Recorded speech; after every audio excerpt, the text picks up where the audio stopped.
Luke thanks her, and she tells him to forget it. Forget about it.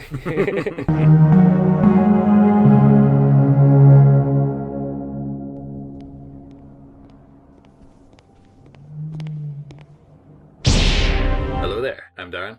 And I'm Doogie. And this is the Real Sequels, the series of events that happened after Episode 6 in the books, novels, and sometimes comics in the expanded universe. And today we're opening with Chapter 24. Yeah, so Chapter 24 opens with Han, Lando, Karrde, and Ghent walking towards the central building.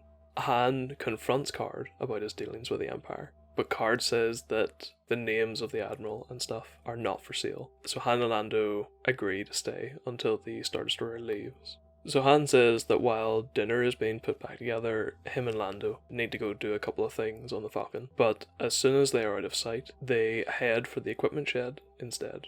They're hoping to find out more about this prisoner that escaped. When they reach the shed, they see the locking mechanism that has been blasted apart and then cobbled back together using a power supply to open the door. Lando stays inside the room while Han goes and checks the room next door. When Han goes into this other room, he sees the droid restraint collar and some skid marks on the floor from the wheels of the trap droid. Wait, hey? Skid marks. Now who's being childish? So the door opens behind Han, and he spins, blaster in hand, to see Karrde, who says that Han seems to be a little bit lost, but Han isn't easily intimidated, and he starts to question Karrde about the droid prisoner, but Karrde is trying to be as tight-lipped as possible again. Soon after, Lando walks in and shows Han the power supply that was used to open the locking mechanism in the other room. It has the mark of the Rebel Alliance's bioelectronic power supplier, something that would be used in, for example, an artificial hand. Han ponders on this for a few seconds before raising his blaster back at Karrde, and they figure out that Luke and R2 were the prisoners that were being held here by Karrde.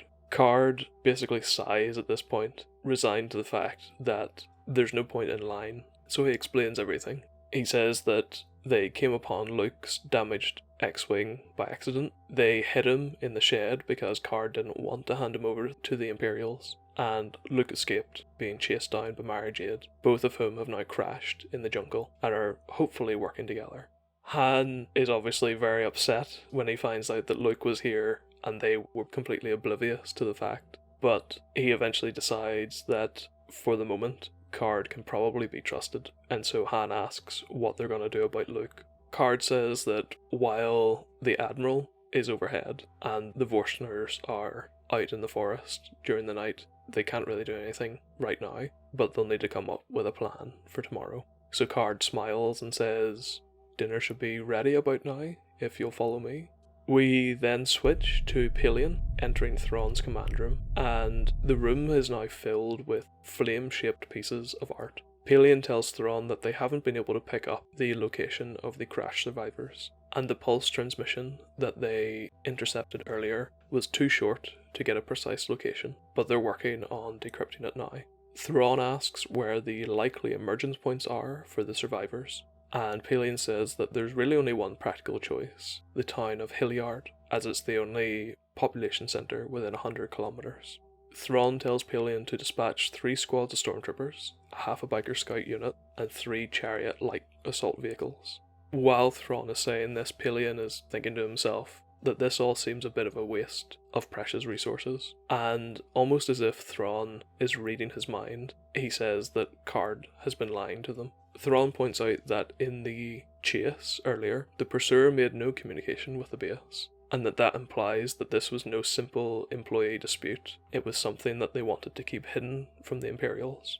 Thrawn then points out that Karrde refused to join in the search for Luke, and that he implied during their call that the search was over, and it is a possibility, however unlikely, that the chase actually involved Luke Skywalker.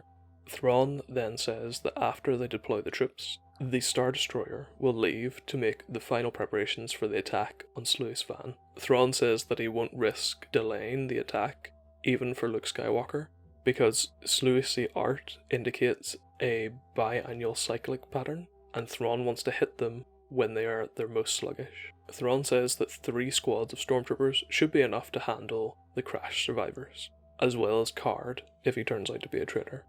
So the scene moves to Luke and Mara. They're settling in for the night, and Mara is reflecting on why she is trying so hard to get back to Karrde's base. She knows that Karrde has every right to pull out and abandon the base if Thrawn gives any hint of suspicion, because they all know how ruthless Imperial interrogations can be. However, she also knows that Karrde would never do that. Karrde would continue to send search party after search party, even if Mara never returned, eventually wearing out Thrawn's patience by doing so. The Admiral, of course, would assume the worst in that situation and torture Karrde until Karrde eventually told him the truth, and at that point, Thrawn would kill him. Mara is interrupted by R2 gurgling, and she flicks on a glow rod to see a Vorstner stalking towards Luke. The creature ignores the light from her glow rod, and Mara lets it take 2 more steps before shooting it through the head and turning the light back off. Luke thanks her, and she tells him to forget it. Forget about it. Something I always kind of liked about reading Star Wars novels is there's never going to be any swearing. Yeah.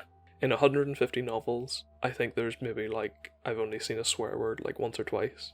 And in those situations, it's almost kind of jarring. Yeah. I always kind of loved that it's for kids. Yeah. But at this moment, I feel like Mara Jade would have said something other than forget it. If I see you around here again, I'm gonna put a hashtag on your ass and see how many hits it gets. Oh my god. But anyway.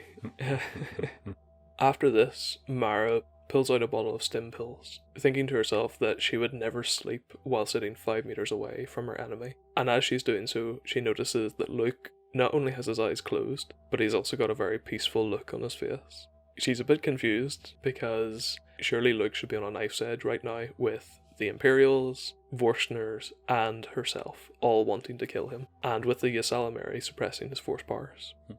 This scene ends with Mara thinking that maybe, just maybe, there's something more to him than a name and a few force tricks. So the final bit of this chapter brings us back to Karrde. He is sitting, sipping from a cup as he stares out into the forest, listening to the sounds of the night and reflecting on how his life could be turned upside down in just a single day. Eves approaches, and they discuss the rescue plan for tomorrow. They suspect that the shuttle they saw sneaking out of the Star Destroyer earlier was carrying troops and heading for the town of Hilliard to wait for Mara and Luke. Many of Karrde's people actually feel like they owe Luke Skywalker for getting them off the hook with Jabba, so there's no shortage of people willing to take on stormtroopers to try and rescue him. The problem is that if they can't rescue Luke, then they can't let the Imperials take him alive. Eves just nods silently, understanding where Karrde is coming from. It isn't a solution that they want, but it's something they have to be prepared to do. After Eves leaves, Karrde sits for a while longer, taking in the sights and sounds, knowing that one way or another, his life here is at an end. Yeah, no, it's all coming together at the end of this chapter. We've got everyone starting to make their moves. It's interesting to see where Talon's going to go from here. I think we're getting more and more of his character revealed, but he's still such a mysterious, even more so than Thrawn. It's what does he want? He wants to make money, but what are his actual motivations, And yeah, surprising that so many of his people, surprising in one way, but then again, it totally makes sense that people are grateful to Luke Skywalker because of getting rid of Jabba, essentially. That dynamic between, it's now, we've got a wee buddy comedy going on with Mara Jade and Luke Skywalker. So yeah, okay, it's nice to see that that arc developing. So yeah, can't wait to see where it goes. That's about all we have time for this video. Be sure to like, share, and subscribe. Check your notifications are on, and we'll see you all next time. Brr. Bye.